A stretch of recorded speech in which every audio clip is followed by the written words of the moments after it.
Let's talk Texas Tech hoops with Grant McCasland, the head basketball coach for Texas Tech. Deep run last year, another elite team this year. What I'm interested, though, to talk to you about first is what happens during a game on your sideline. Because, I mean, it's incredible to watch. It is, to me, a testament to modern basketball and how the game has changed from a coaching perspective. But I try to describe it to people all the time, and just watching your games, and like I'm just telling people, like, go to a Texas Tech game and just watch Grant McCasland watch his bench, because you've got an offensive coordinator, you've got, I mean, it's more like a football sideline, and I think that's where college basketball is going. I don't know. Is that a complimentary question, King, or what? It's very much so. It's yes. funny because we actually had somebody come and hang out with us and evaluating our program, and we went into halftime. You ought to see the sideline. You ought to see halftime. What we doing there? and I asked him after he was with our team for like 3 days, like, what'd you think about that? And he said that was the craziest blanket halftime I've ever seen in my life. So to me. You know, what makes all that work is there's a deep trust and understanding everybody, and everybody's gone through the trenches of knowing we're all on the same page, but allowing coaches like, King, for example, as a player and doing what he does now, it's like, you got to let them have a voice, I think, that's genuine to them. And if you do that, then I think people get an authentic appreciation for how to improve in different ways. And when it's one voice all the time, I do think it makes it difficult for your team to maybe grow to the level that they can. And that's what I would tell you on our staff, because you can look at all these benches, and there's definitely more people on the bench in dress clothes than in basketball uniforms these days. So why have them if you don't involve them? That's honestly my heart behind it. And I trust the guys that do it. And so our timeouts, there's a lot of people coaching, but it's all on the same page. We spend a crazy amount of time together. All our staff works out together every day. It's really cool. And so there's just a unity in regard to what's being spoken and communicated. And it's the same way in our practices. We actually did one of those coaching videos, and they called me after it was over and said we can't use it because there's too many people talking. so much for that. But like, no, that is a unique part of it, and I'm thankful for our staff because it is a team. It always will be. You know, that's interesting because I remember when I was playing at Baylor and you were there, it was almost like all of you guys had voices. And I remember vividly, like, certain phrases that you would say, that Mills would say, that Tang repeatedly would scream. I mean, yours was, hey, you just got to figure it out, Ken. You just got to figure it out. And I'm like, okay, coach. I mean, I get what you're saying. And like, now me, and I told you I coach and stuff, I just say that all the time. I'm like, you got to figure it out. You just got to figure it out. There's no other way to figure it out. But is that something that, you took from Scott Drew to allow your coaches to be able to have their own voices?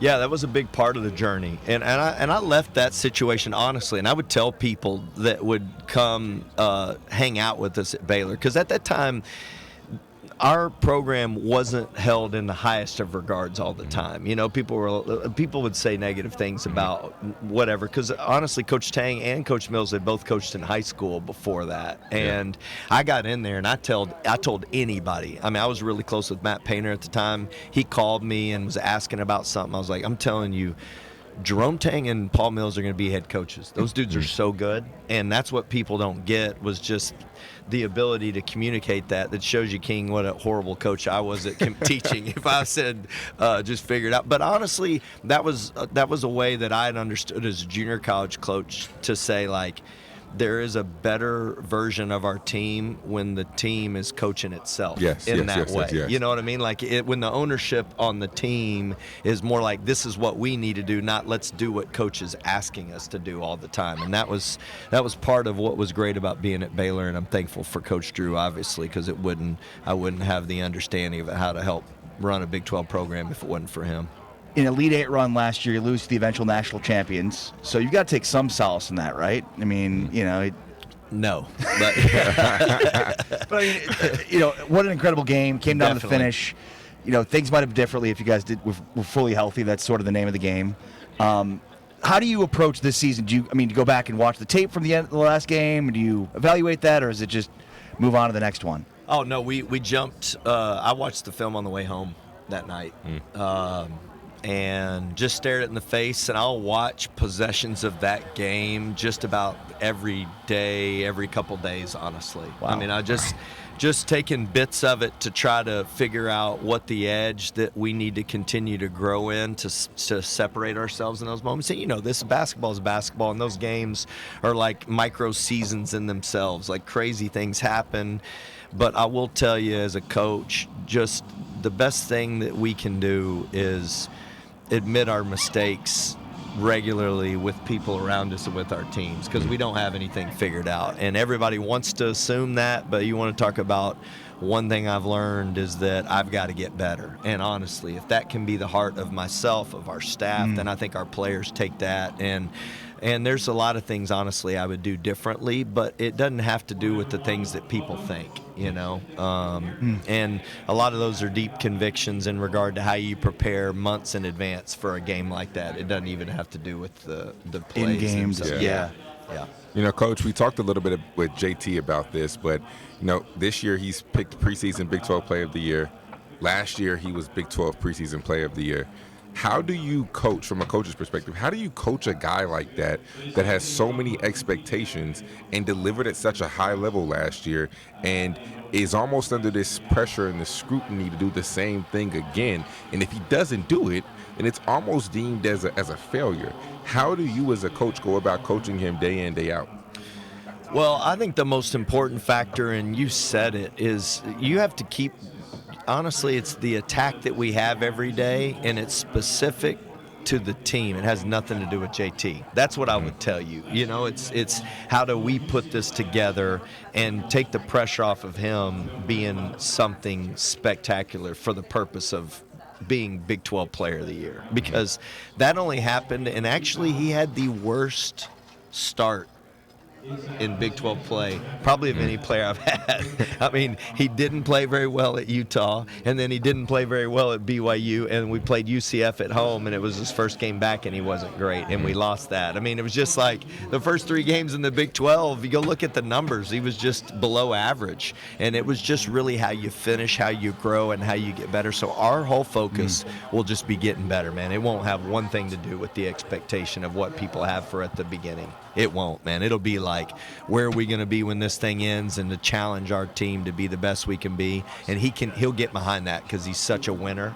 He loves winning. We lost to St. Joe's last year in Barclays, and he had 18 rebounds, set a career high. And he had played unbelievable, and he was the most mad player I've ever coached. I'm serious, in the locker room. And that's when I knew we were going to be good. That's what I'll tell you. Let's just get back to the competitiveness of winning games, and all that other stuff will take care of itself. What is the identity? We know the identity of Grant McCasland. What is the identity of this Texas Tech team this year? I think the identity needs to be, when things get tough, how connected can this team be? And that's what I want this group to be about, is just how well can we scrap for each other in every scenario. And it doesn't look the same in every game, but we need to find what that is. And when people watch us play, to go, man, these dudes really love each other. That's what I want the identity of this group to be like. Man, these dudes, not only do they play hard, but do they you can tell they really care about each other as teammates. That really is what I hope our identity is. Preseason number 10 in the AP Top 25, an Elite 8 run last year, and sky-high expectations for Grant McCasland and Texas Tech basketball. Always appreciate your time. Enjoyed it. Thank you very much, and be well. Good luck this year, Coach. Rack 'em. All right, there's Grant McCasland joining us here, talking Texas Tech hoops from Big 12 Media Days on Big 12 Radio, on TuneIn, and Big 12 Studios.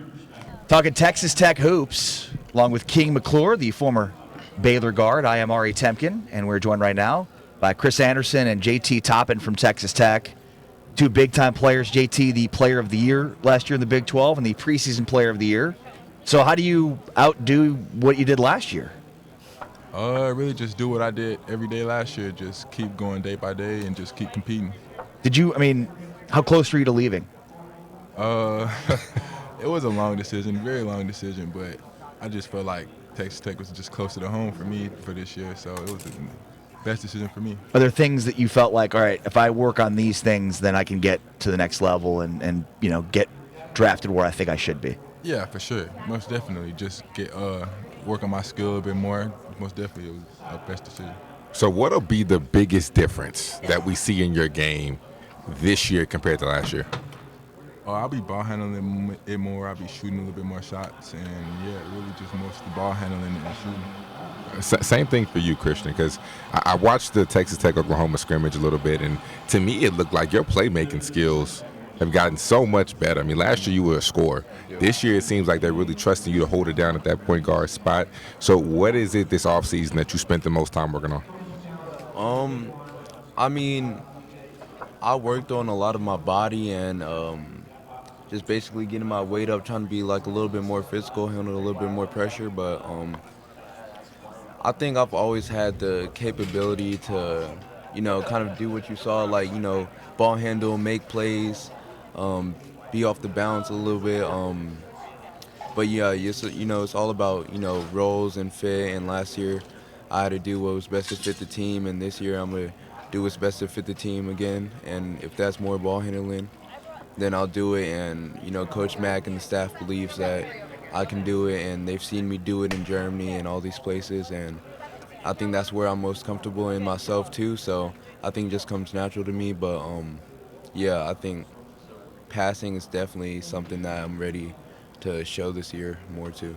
So how big was that for you to go play overseas and come back to, American college basketball, but you're playing against pros over there? How big of, I guess, an adjustment was that to where now you can take what you learned and carry that over here? Yeah, it was, I think it was a great experience for just me as a person and my game overall, just because you're seeing the best guys in the world.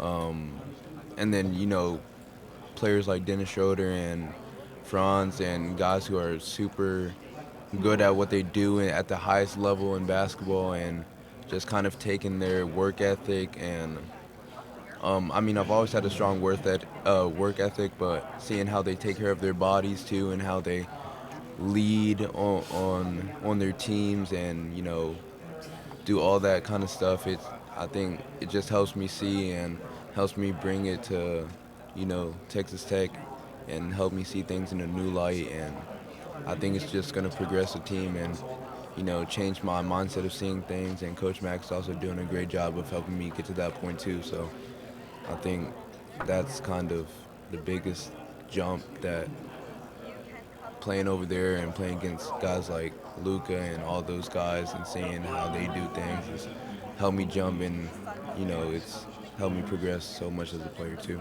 What's the most important thing you took away from that experience? And specific to maybe learning from Schroeder or Luka or... Yeah, specifically from those guys, I would just say how they take care of their body and how they lead.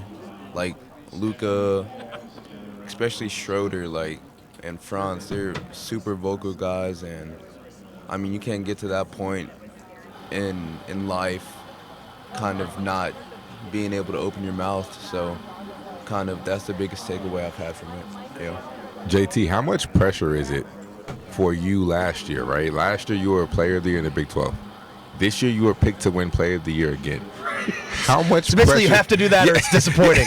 So basically you have a certain standard that you have to live up to, and if you don't achieve that, then it's almost as if, I hate to say it like this, but it's almost as if you failed. So how much pressure do you feel currently?